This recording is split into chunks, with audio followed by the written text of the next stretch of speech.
Hi, this is Andrea Towers with TV Guide Magazine and TVinsider.com, and I am here with the cast of The Legend of Vox Machina. Brock, you're hurt. No big question. Is this normal?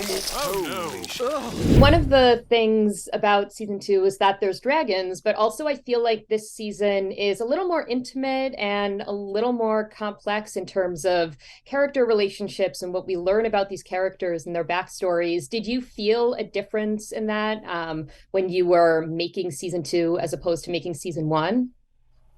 Oh yeah, tremendously. I mean, it was the opportunity to really dig in, and just in the main campaign, like, this is really when the stakes hit a certain point where characters were faced with the scope of what they have to do if they choose to do it, and what are the ramifications if they don't.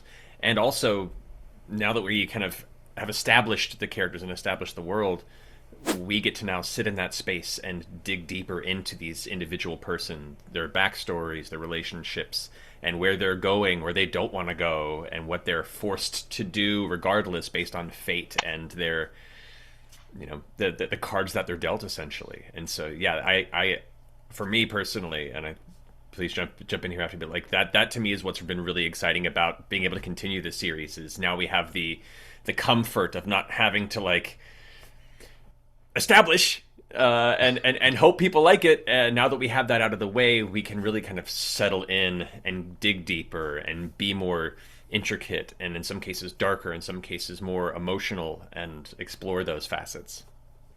Travis, you have a little fun magic sword this season. I do? I don't know what you're talking about. I just have a Onyx Greatsword. That's my fave, my bestie. Totally not a problem. What can you tell us about Grog's decision to keep the sword from Silas Briarwood, and what it will mean for him and for his relationships with his friends? That is what Grog would call a good decision. We accumulate arms and pointy things whenever we can. Just the fact that it just talks is a bonus, right? I think Grog just thinks he's a special boy, and is just lucky to have a sword like this. I think, when we were playing the game, we freely said at the table that there was nothing worse than giving the evil sentient sword to the dumbest member of the group. And there is so much chaotic fun that is involved in that. So, we certainly we will not be letting the audience down in that regard. And I'm sure nothing but good and positive outcomes will come from that pairing. Well, I mean, it's the same thing as, you get a demon inside of you and then you release it and then you're totally fine, right? Chalice? Yeah, it's the same. It's honestly, I think Pretty it's much worse. the same thing. Yeah. I think it's worse. I think Grog is a bigger problem, and I will stand by that.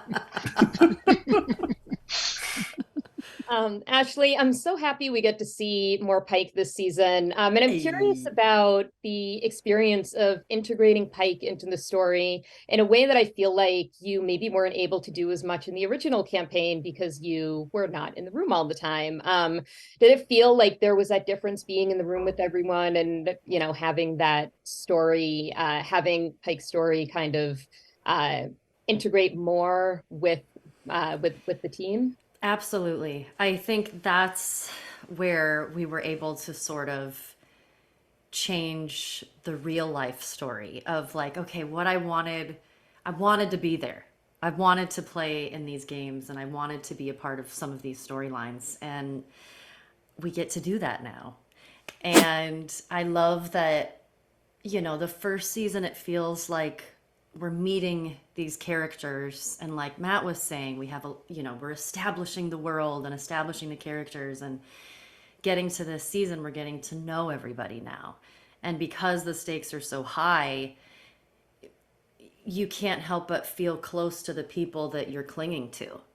And I think it's the perfect time to sort of get to know Pike a little bit better. And it makes sense that we're having all of these conversations and really getting to the nitty gritty of who we all are and what we all stand for. And Yeah, I was really personally very glad that we could change our history personally as opposed to, the characters. But yeah, it makes me happy. It makes me really happy to be there for most of it this time around.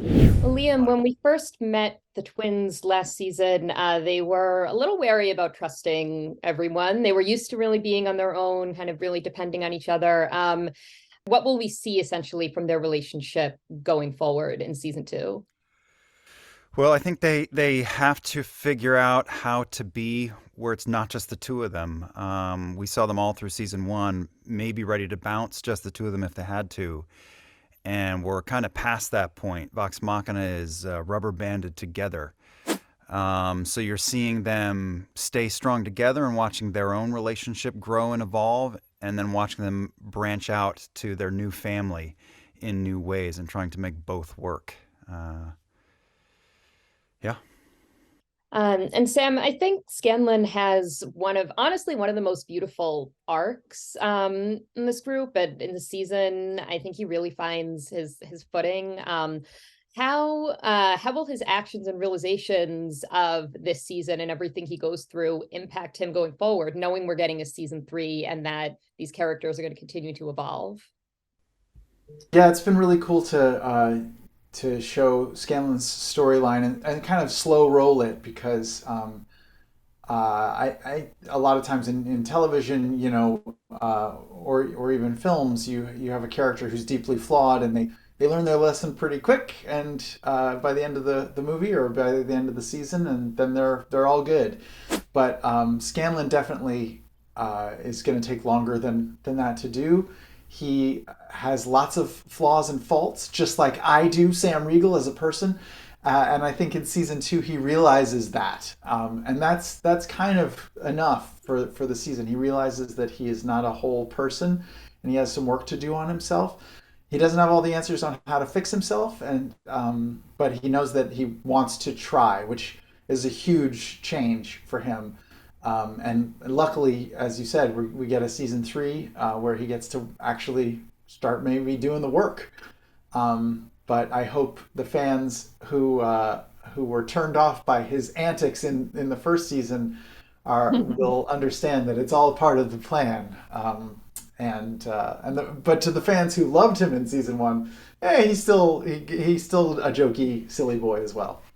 Marisha, your character has had quite the journey. And we really see her kind of come into her own this season in a lot of ways. And I feel like your journey, just within Critical Role and within, with the character with Legend of Vox Machina, has kind of mirrored Keela's a little bit, and you've grown with her and learned with her. Is it different going back and playing her now as opposed to, 8 years ago when you were first getting into this character? It's wild because, me and you have talked a lot about really feeling like, we kind of grew up with these characters, myself with Keyleth especially. So yeah, kind of going back through this, it's almost like pulling out an old family photo album and being like, oh man, look at that weird Walmart pattern 2-piece I was wearing. That's growth. I've come a long way. And kind of have the same feelings with Keyleth as well. And just, it's fun. It's fun to kind of walk that path again, just in a different form. If you could describe season 2 in one word, what would it be? Emotional. Insurmountable. Winkler. Season 2 is just fun. Chaos. I'll say personal. Bigger. I don't know. Yeah. Bigger words? Yeah. Those are all true. Thank you guys for speaking with me. Legend of Vox Machina on Prime Video. Please check it out. It's amazing. New episodes of The Legend of Vox Machina Season 2 are now streaming on Prime Video.